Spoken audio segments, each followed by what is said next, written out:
Eu só queria ocupar esse espaço de uma maneira muito breve.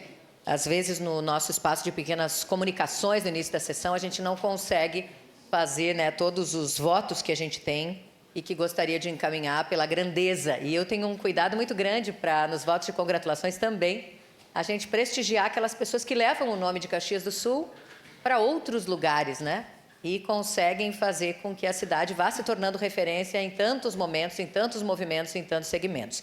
Então, eu queria aproveitar esse momento também aqui do Pequeno Expediente para fazer um voto de congratulações para o Marcelo Casanova, ele que conquistou a medalha de prata no Grand Prix de Judô Paralímpico, realizado agora no Egito, e que esse feito a gente sabe que representa mais uma brilhante página nessa trajetória do Marcelo, que tem sido incrível, levando o nosso nome de Caxias do Sul, o nome do clube, o Recreio da Juventude, e levando sempre, ao mais alto patamar do esporte internacional. A gente sabe que essa competição, ela integra o circuito mundial, então soma pontos que são decisivos para o ranking internacional, que é um passo fundamental para a classificação também dos Jogos Paralímpicos de Los Angeles 2028. Então, ao Marcelo Casanova, que fez parte, integrou a seleção brasileira no Campeonato Mundial de Astana, no qual a gente sabe que a seleção fez uma campanha também importante,